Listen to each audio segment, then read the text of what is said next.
이 시간 함께 봉독할 하나님의 말씀은 마가복음 7장 우리 24절로 30절의 말씀을 우리 함께 봉독하도록 하겠습니다. 함께 봉독하십니다. 예수께서 거기에서 일어나셔서 두로 지역으로 가셨다. 그리고 어떤 집에 들어가셨는데 아무도 그것을 모르기를 바라셨으나 숨어 계실 수가 없었다. 악한 귀신 들린 딸을 둔 여자가 곧바로 예수의 소문을 듣고 와서 그의 발 앞에 엎드렸다. 그 여자는 그리스 사람으로서 수로보니게 출생인데 자기 딸에게서 귀신을 내쫓아 주시기를 예수께 간청하셨다. 예수께서 그 여자에게 말씀하셨다. 아이들을 먼저 배불리 먹여야 한다. 아이들이 먹을 빵을 집어서 개들에게 던져주는 것은 옳지 않다. 그러나 그 여자가 예수께 말하기를 주님, 그러나 상 아래에 있는 개들도 아이들이 흘리는 부스러기는 얻어먹습니다 하였다. 그래서 예수께서 그 여자에게 말씀하셨다. 내가 그렇게 말하니 돌아가거라. 귀신이 내 딸에게서 나갔다. 그 여자가 집에 들어가서 보니 아이는 침대에 누워있고 귀신은 이미 나가고 없었다. 아멘. 자, 본문의 말씀을 중심으로 하나님의 나라를 갈망하라 혹은 믿음으로 갈망하라, 이런 제목을 가지고 말씀을 나누도록 하겠습니다. 우리가 신앙생활을 하다 보면 이 신앙의 그 의외성이라는 것이 있습니다. 참 의외야. 잘 이해가 안 되는 것을 말할 때, 표현할 때 이런 말을 하지요. 예를 들면 신앙생활을 참 열심히 합니다. 그래서 많은 사람, 공동체에서 많은 사람들이 그 신앙의 믿음을 귀하게 여기는데 어느 날 갑자기 교회에 보이지 않아요. 그래서 아니 그분이 왜 보이지 않습니까? 그랬더니 교회를 떠났대요. 그런 말을 해요. 의외이지요. 그런가 하면 예수님 당시에도 실망을 주는 그런 모습이 있었습니다. 예수님 주위에 누가 있었습니까? 가장 가깝게는 12 제자가 있었지 않습니까? 그런데 그 12 제자 중에서도 베드로와 요한과 야고보는 수제자라고 그렇게 우리가 알고 있습니다. 그런데 야고보와 요한과 베드로의 그 성경에 등장하는 그 내용을 보면 예수님 앞에 칭찬받은 것보다도 책망받은 것이 더 많다라는 것입니다. 참 의외이지요. 그런데 이런 부정적인 의외성도 있지만은 긍정적인 그 의외성도 있습니다. 예를 들면 믿음의 배경이 전혀 없음에도 불구하고 예수 그리스도를 믿어서 주님 앞에 헌신된 제자의 삶을 살아가는 사람. 가정적으로는 어머니가 무속인이에요. 그런데 그 자녀가 예수를 만나서 세례를 받고 신앙의 고백을 하고, 저는 휴스턴 서울교회에 가서 간증을 직접 들었습니다. 아마 자기가 이 미국 휴스턴에서 예수를 영접하고 세례받았다는 걸 부모님이 알면 그런 난리가 없을 거라는 얘기입니다. 왜냐하면 자기 어머님은 무속인이에요. 의외지요. 그리고 우리가 성경에 나타나고 있는 백부장의 믿음, 그리고 오늘 본문의 주인공인 이 수로보니게 여인의 믿음들, 의외성이 있습니다. 저는 뜬금없이 말씀을 준비하면서 백부장의 믿음이 더 좋았을까? 이 수로보니게 여인의 믿음이 더 좋았을까? 갑자기 이런 궁금증이 생겼어요. 제가 판단할 수 있는 건 분명히 아니지만은 궁금증이 생기니 생각을 해보았더니 저는 이 수로보니게 여인의 믿음이 더 낫다고 생각을 했습니다.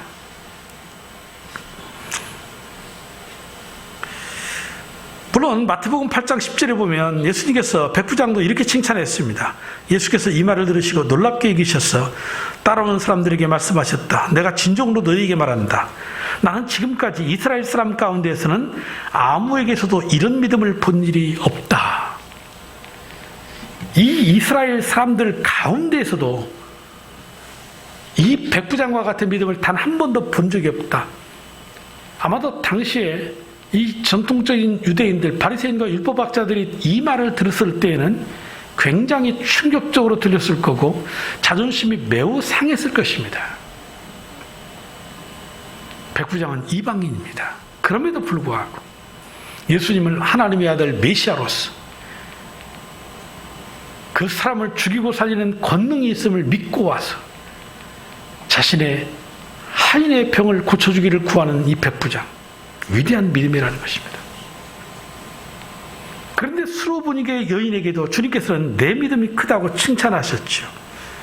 무엇보다도 여인은 개라고 무시를 받는 상황에서도 부스러기의 은혜를 갈망하는 그러한 믿음의 자세를 보여주었습니다. 저는 오늘 이 말씀을 통해서 우리 예일교회 모든 성도들도 우리 수로보니게 여인과 같은 이러한 큰 믿음의 축복이 있기를 주님의 이름으로 먼저 축복하여 드리겠습니다. 여러분, 부모의 마음이라는 것이 무엇일까요? 혹 어떤 이들은 이런 표현도 하지요. 어머니의 마음은 아낌없이 주는 나무와 같다.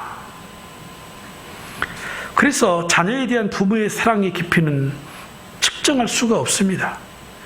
자신의 이익보다도 항상 자녀에게 아낌없이 모든 것을 주려고 합니다.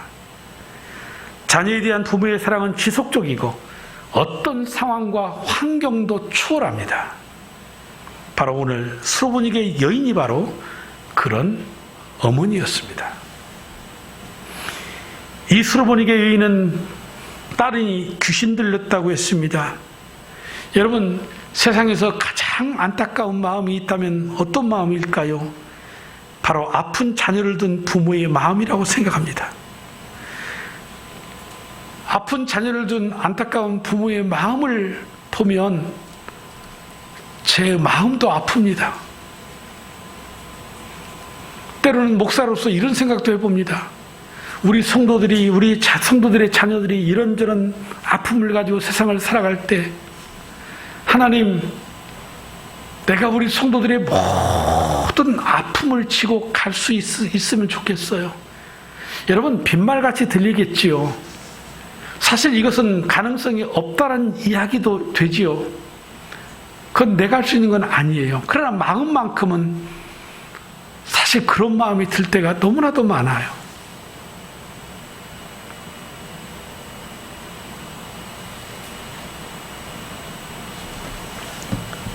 이제는 고인이 되신 장영희 교수라는 분이 계십니다. 이분은 영문학자이자 수필가입니다. 그래서 많은 사람들에게 사랑을 받았습니다. 그녀는 태어난 지 1년 만에 소아마비로 두 팔과 두 다리를 쓰지 못하는 장애를 가졌습니다. 그렇게 태어나서 세상을 사는 것도 힘든 일이었겠지만은 그는 일생 동안에 8년에 걸쳐서 3번의 암치료를 받습니다. 2001년도에 유방암이 발견되어서 치료를 했는데 나았나 싶었는데 척추로 전이가 되어서 척추에 또 치료를 받고 또 나았나 싶었는데 이 암이 간으로 전이되어서 또 간에 치료를 받게 됩니다. 그러면서도 자신의 삶에 담긴 글을 통해서 많은 사람들에게 희망과 감동을 보여주었습니다. 그녀가 그렇게 다시 일어설 수 있었던 것은 기적이었지만은 장영희 교수를 다시금 일어나게 해주는 가장 큰 역할을 했던 것은 바로 어머니였습니다. 이 장 교수님이 10살 때 엄마의 눈물이라는 제목으로 썼던 일기장의 내용을 보면 마음이 뭉클합니다. 엄마는 장애를 가진 딸을 업고 학교에 가고 학교가 끝나면 업어서 데리고 집으로 오셨다. 내가 너무 무거웠는지 집에 닿았을 때 엄마는 숨을 헐떡거리고 이마에는 땀이 송송 나 있었다. 추운 겨울에 땀 흘리는 사람, 바로 우리 엄마이다. 그런데 나는 문득 엄마의 이마에 흐르는 그 땀이 눈물같이 보였다. 나를 업고 오면서 너무 힘들어서 우셨을까? 아니면 또 내가 죽으면 넌 어떡하니 생각하시면서 우셨을까? 그렇게 이 장 교수님의 어머니는 두 다리와 오른팔이 마비된 딸을 업어서 학교에 등교시키고 업어서 집에 하교를 시킵니다. 스스로 화장실을 갈 수 없으니 2시간 간격으로 이 딸의 화장실 문제를 해결해 주기 위해서 학교를 방문합니다.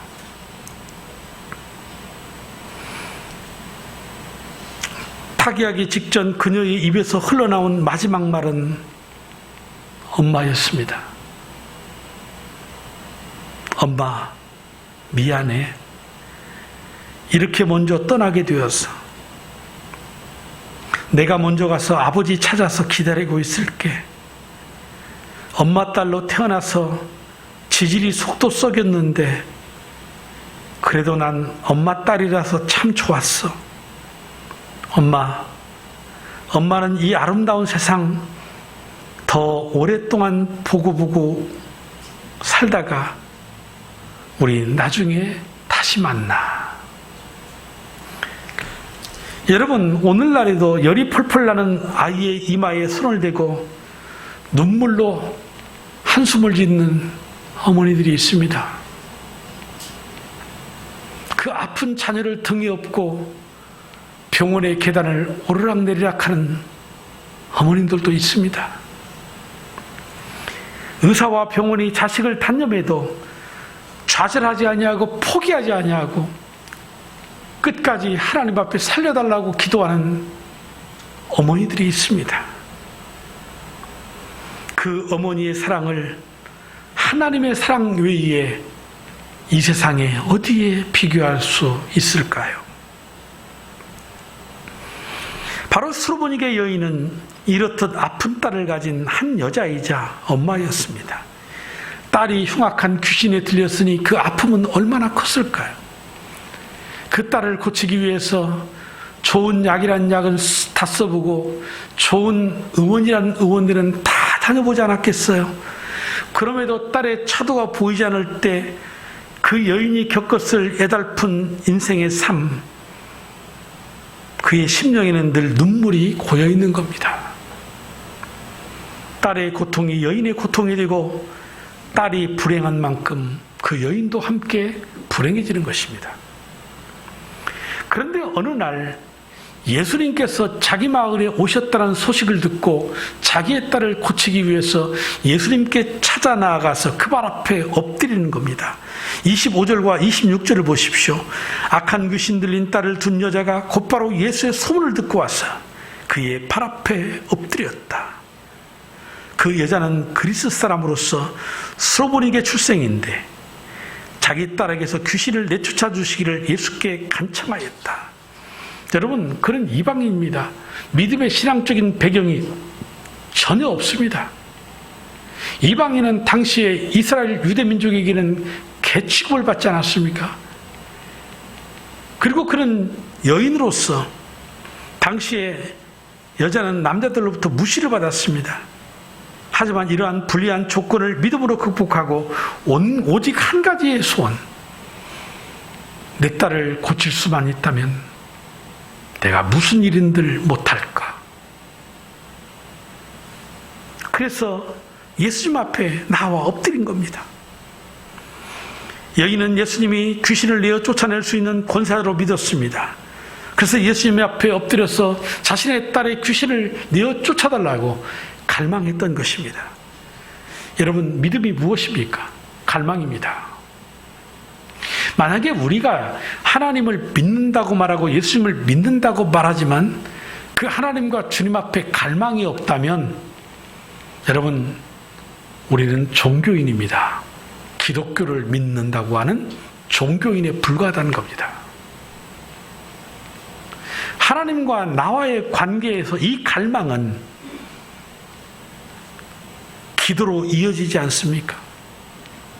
그래서 하나님을 믿는다고 말하고 주님을 믿는다고 말함에도 불구하고 자신의 삶에 이 수르보니게 여인과 같은 어떤 문제가 있음에도 불구하고 기도하지 않는 것은 종교인이다. 갈망이 없는 것은 신앙인이 아니다.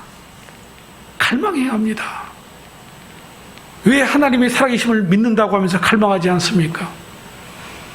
주님이 내 인생의 주인이고 내 문제를 해결할 수 있는 능력을 가지셨다고 말하면서도 왜 기도하지 않습니까?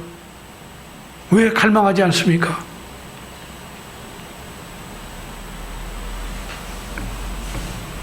우리의 신앙은 갈망하는 신앙이 되어야 합니다.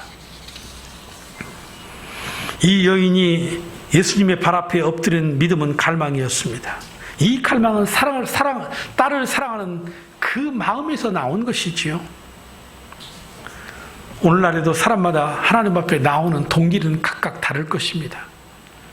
어떤 사람은 건강 문제로, 어떤 사람은 사업상의 실패 문제로, 또 어떤 사람은 어떤 죄에 대한 문제로 수없는 많은 문제가 있겠지만 주님 앞에 나오면 모든 문제는 해결되는 것입니다.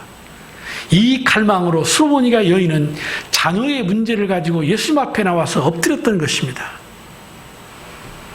예수님 앞에 나오면 문제는 해결됩니다. 우리는 분명히 이것을 믿습니다. 그런데 이런 때 좀 혼란스럽지요. 어느 때일까요? 기도했는데 왜 응답이 안 되지? 그러면 우리의 믿음이 흔들립니다. 예수님 앞에 수르보니아 여인이 나왔으니까 당연히 문제는 해결될 것이다. 그런데 예수님이 보이신 태도를 보면 이건 아닌 것 같은데 매우 당황스러운 그런 모습을 볼 수 있습니다.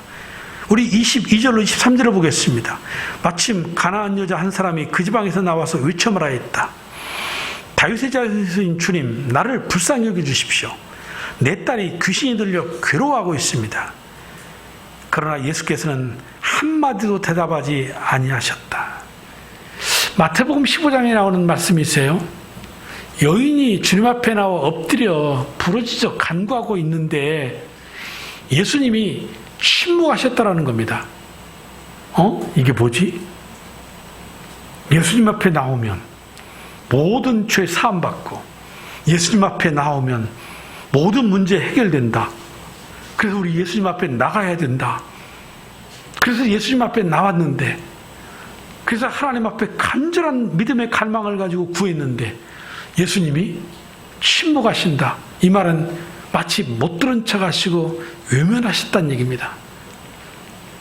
여인의 입장에서 생각해 본다고 한다면 얼마나 자존심 상하는 일이겠어요. 그런데 그것이 또 다가 아닙니다. 그렇게 간청했는데도 불구하고 예수님의 반응은 싸늘 그 자체입니다. 27절을 보십시오. 예수께서 그 여자에게 말씀하셨다. 아이들을 먼저 배불리 먹여야 한다. 아이들이 먹을 빵을 집어서 개들에게 던져주는 것은 옳지 않다. 예수님은 여인을 이방인이라고 하면서 개 취급을 합니다. 물론 여기서 예수님께서 개 취급을 했다고 하는 이 말의 개는 일반적인 개가 아니고 집에서 기르는 작은 개, 애완용 개를 의미합니다. 하지만 애완용 개도 개는 개일 뿐입니다. 잘 이해가 되지 않습니다. 우리가 생각하는 예수님의 이미지가 아닙니다. 이제까지 예수님은 그 어떤 사람이 되었든지 간에 어떤 문제가 있든지 간에 예수님 앞에 나오면 불쌍히 여기시고 긍휼히 여기셔서 손을 얹어서 고쳐주시고 사해 주시고 다 용서해 주신 분이세요. 단 한 번도 거절하신 적이 없었어요. 심지어는 많은 무리들이 다가올 때에 주님은 식사할 겨를도 없이 그들을 고쳐주셨고 그들을 치유해 주신 분이십니다. 그런데 왜 유독 이 여인에게만은 이렇게 태하시는 것일까?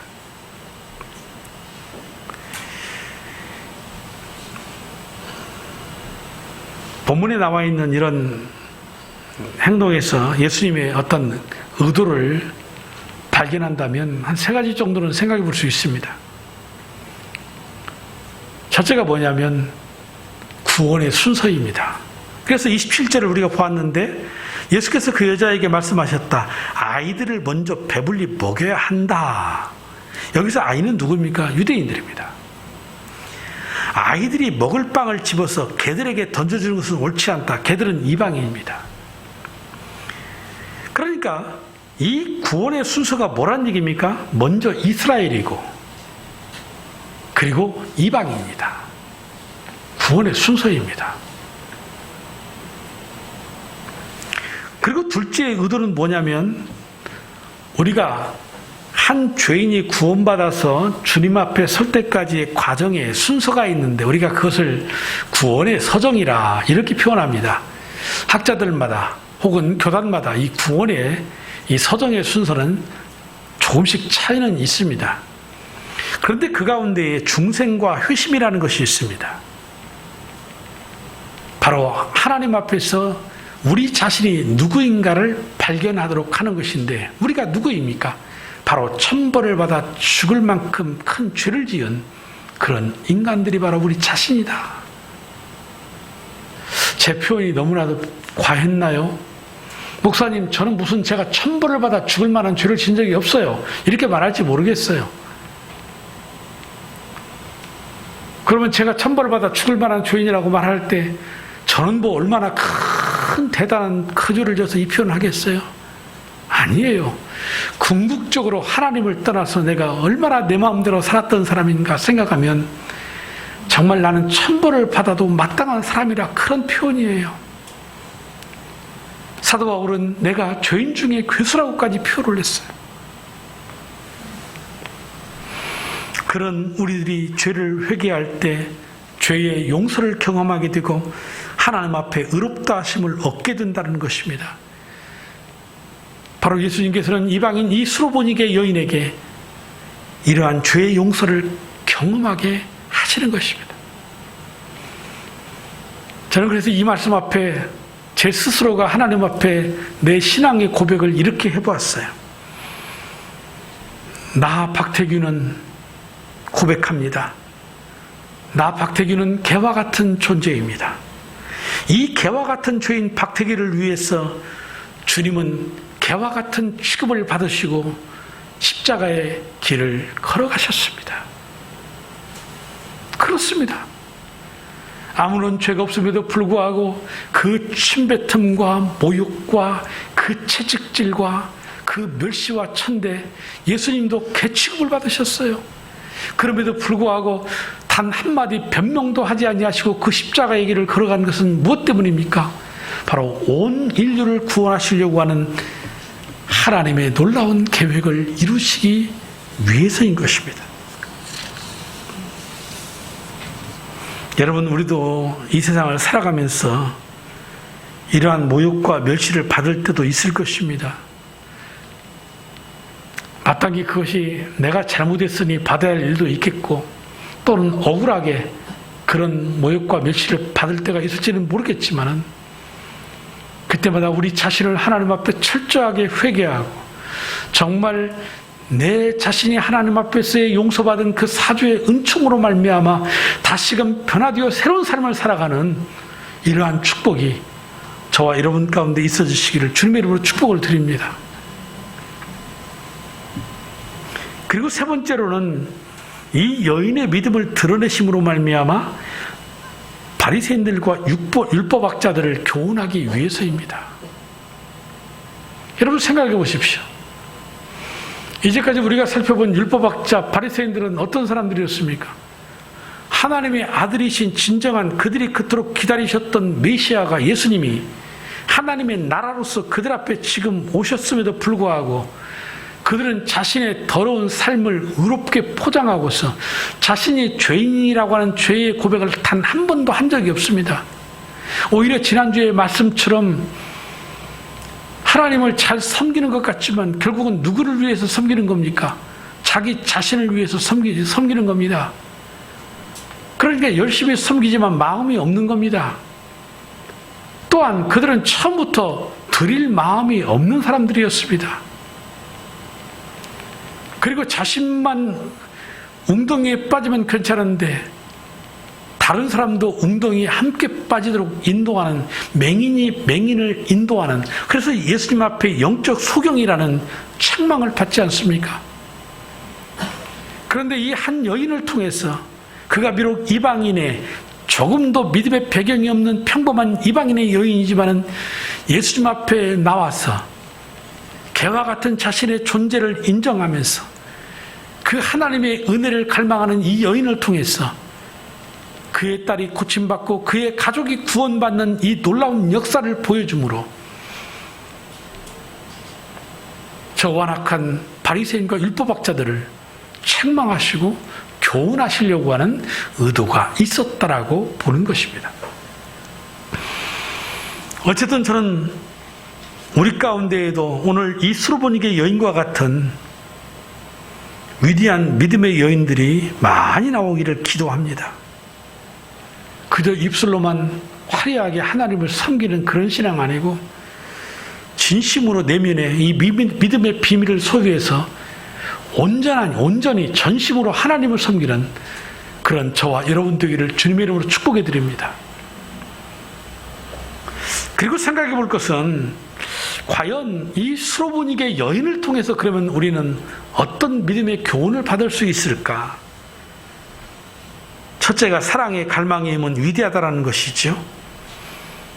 우리가 흔히 어머니의 힘은 위대하다, 우리가 그렇게 말하는데 마가복음 7장 28절 다시 봅니다. 그러나 그 여자가 예수께 말하기를 주님, 그러나 상 아래에 있는 개들도 아이들이 흘리는 부스러기는 얻어먹습니다. 얼마나 재치 있고 믿음이 있는 말입니까? 저 같으면 이렇게 못합니다. 열등감이어서 그런지는 모르겠지만 제가 자존심이 매우 셉니다. 뭐 좋은 거 아닙니다. 자존심 세다고 그래서. 만약에 제가 이런 소리를 들었다면 저는 에이 그래 내가 죽고 말지 내 더러워서 뭐 이럴 겁니다. 어차피 사람 한 번 죽는 건 뭐 까짓 건 뭐 이럴 겁니다. 근데 왜 사랑의 갈망의 힘이 그토록 위대합니까? 앞에서 우리가 살폈던 것처럼 딸의 문제, 내 딸을 고칠 수만 있다면, 내 사랑하는 자녀를 고칠 수만 있다면 내가 무슨 일인들 못할까? 내가 무슨 소리인들 못 들을까? 그래서 여인은 예수님 앞에 주여라고 부르는 겁니다. 주님은 나의 삶의 주인이시고 나의 메시아가 되는 겁니다. 그래서 올소이다, 올소이다. 나는 주님이 말한 것처럼 개와 같은 자입니다. 그 말이 틀린 말 아닙니다. 올소이다.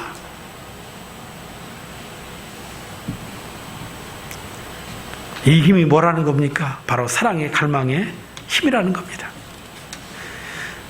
여자의 자존심은 사라지고 어머니만 남아있는 겁니다. 우리도 신앙이, 갈망하는 신앙이 되려고 하면 오늘 이 태도가 필요합니다. 뭐 그리 자존심이 중요하다고.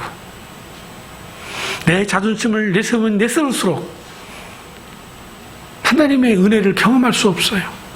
나를 포기하고 나를 죽이는 삶을 살아갈 때, 그리고 오직 하나님만을 갈망할 때 하나님의 은혜의 세계가 내게 열리는 거고 그 하나님의 은혜가 내게 임하게 되는 것입니다.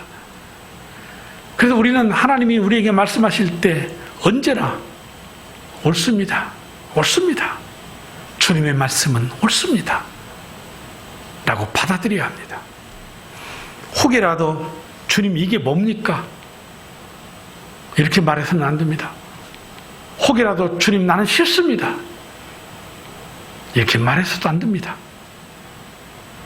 언제나 내가 원하는 대로 이루어지지 않아도 주여, 주의 말씀은 언제나 옳소이다 라고 말을 해야 되는 것입니다. 그리고 두 번째로는 부스러기 은혜일지라도 괜찮다라는 믿음입니다. 오늘 27절로 28절에 예수께서 그 여자에게 말씀하셨다. 아이들을 먼저 배불리 먹여야 한다. 아이들이 먹을 빵을 입어서 개들에게 던져주는 것은 옳지 않다. 그러나 그 여자가 예수께 말하기를 주님, 그러나 상 아래에 있는 개들도 아이들이 흘리는 부스러기는 얻어먹습니다 하였다. 마태복음 15장 27절에 보면 추가된 말씀이 있습니다. 이 말입니다. 그 여자가 말하였다. 주님, 그렇습니다. 하나님의 은혜를 갈망하는 삶의 태도의 모습이지요? 그렇습니다. 무엇에 대한 긍정입니까? 자녀들이 먹을 거 주고, 그 다음에 나중에 남으면 걔에게 주는 거고, 없으면 못 주는 거고, 내 자식이 먼저야. 뭐 이런 느낌 아니에요? 그런데 이 여인의 입장에서는 그래요. 당신의 자식들이 중요하지요. 그런데 저에게는 내 딸이 정말 중요하고 사랑스러운 딸이에요. 근데 이 딸이 이렇게 귀신 들렸어요. 혹이라도 당신의 자녀들이 그 빵을 먹다가 부스러기를 떨어뜨리면 그것이라도 먹을 수는 있지 않나요? 어찌 보면 정말 서글픈 갈망이요, 애달픈 갈망처럼 보이지만, 여러분 말씀드린 것처럼 사랑의 갈망의 힘이 무엇 때문입니까? 내 딸을 사랑하니까. 이 딸을 살릴 수만 있다면, 그 부스러기를 먹어서라도 살릴 수만 있다면,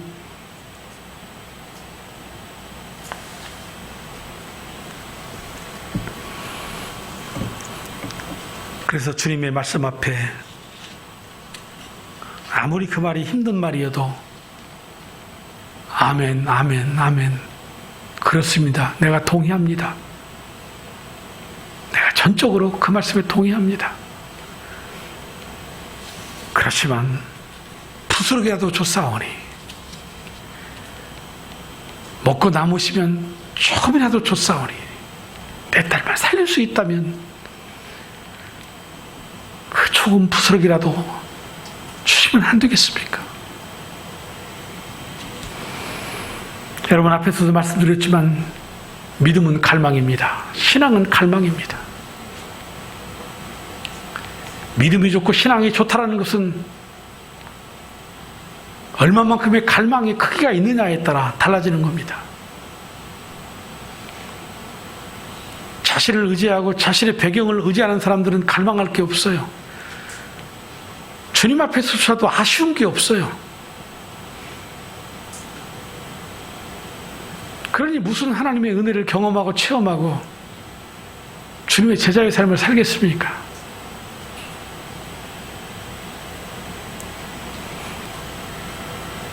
갈망이 무엇입니까? 자신의 마음에 하나님으로 가득 채워지는 것. 자신의 소원의 만족을 위하는 것으로 끝나는 것이 아닌 그 하나님 자체, 하나님이신 그분, 예수님을 자신의 마음속에 가득 채우는 것, 갈망입니다. 그래서 우리가 고백하는 겁니다. 주님 사랑해요. 내가 주님 사랑해요. 갈망입니다. 주님 한 분이면 좋게요. 다른 어떤 은혜 구하지 않겠어요. 오직 하나님 한 분이면 돼요. 주님 한 분이면 돼요. 갈망입니다.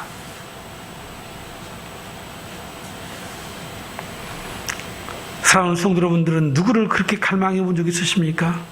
오늘 바라기는 수르보니게 여인처럼 부스러기라도 좋다는 믿음으로 주님을 갈망하여 그 주님을 여러분들의 심령에 가득 채우는 그런 축복이 있기를 주님의 이름으로 축복하여 드리겠습니다.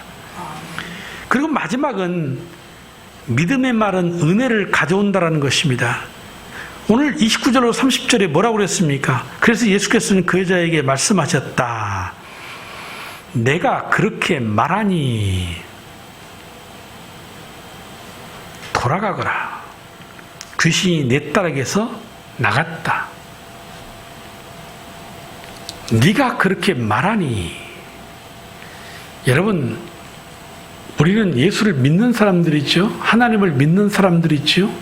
그래서 우리의 말은 부정이 아닌 긍정적인 말을 해야 합니다. 이스라엘 백성들이 광야의 생활을 하면서 한결같이 뭐라고 그랬어요? 조금만 어려움이 오면 모세 앞에 나와서 우리가 이 광야에서 죽었으면 좋겠다. 죽었으면 좋겠다. 자꾸 이런 말을 하는 거예요. 그러니까 하나님께서 뭐라 그래요? 내 귀에 들린 대로 해주마. 저들이 뭐라고 그랬는데요? 죽었으면 좋겠어요. 죽었으면 좋겠어요. 그랬잖아요. 그러니까 하나님 말씀은 뭐래요? 그래, 알았어. 너희들이 그토록 죽기를 원한다면 그래, 죽어라. 그 얘기예요. 근데 이런 사람들이요, 꼭 이렇게 말을 해요. 아니, 내가 꼭 죽겠다라는 건 아니고.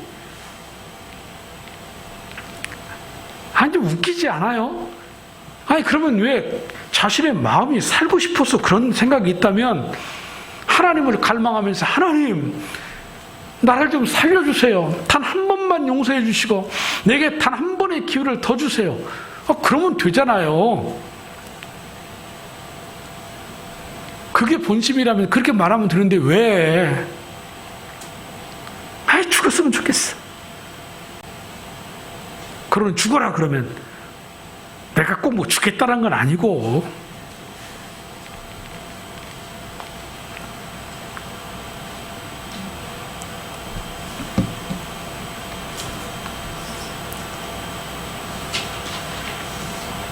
우리는 믿음의 말을 해야 합니다. 성령께서 우리의 이 말을 주관하시도록 맡겨드려야 합니다. 저는 말을 많이 하는 사람이지 않습니까? 그러다 보면 실수도 많습니다.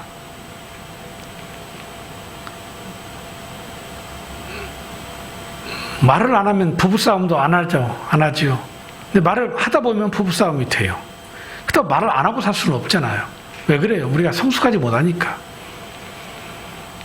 하지만 노력을 해야 합니다. 믿음의 말, 긍정의 말을 하도록 노력을 해야 합니다. 훈련이 필요합니다. 조금씩 그래서 변해가는 겁니다. 보십시오. 이 여인이 집에 가보니 귀신은 나가고 아이는 침상에 앉아 있었다. 그의 말대로 된 것입니다. 믿음대로 된 것입니다. 그 갈망이 기적을 낳은 것입니다.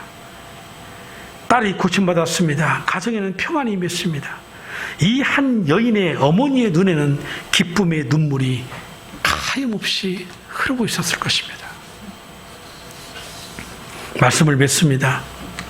사랑하는 성도 여러분, 우리 인생에 사는 동안 어떤 절박한 문제, 답답한 문제, 막힌 문제들이 있습니까? 예수님을 갈망하며 주님 앞에 나오십시다. 우리의 그 자존심 다 내어놓고 하나님 앞에 천벌을 받을 만한 마땅한 죄인임을 고백하면서 하나님의 은혜 아니면 살 수 없다는 갈망으로 주님 앞에 나오십시다. 예수님은 사랑과 자비가 풍성하신 하나님이십니다. 이렇게 하나님을 갈망할 때 주님께서는 이 아픈 딸을 가진 이 여자의 믿음을 보시고 그 딸을 고쳐 주셨습니다. 아, 사랑의 갈망의 힘은 위대한 것이구나. 정말 부스러기라도 괜찮다고 하는, 오직 하나님의 은혜 아니면 살 수 없다고 하는 이 갈망은 오늘 우리의 삶에 기적을 낳는구나. 우리 이 사실을 발견하고 저와 여러분 모두가 하나님의 나라를 갈망하는, 믿음으로 갈망하는 신앙의 자세로 우리의 영혼과 우리의 삶의 모든 공간을 그 하나님의 사랑의 축복으로 가득 채우시기를 주님의 이름으로 축복하여 드리겠습니다.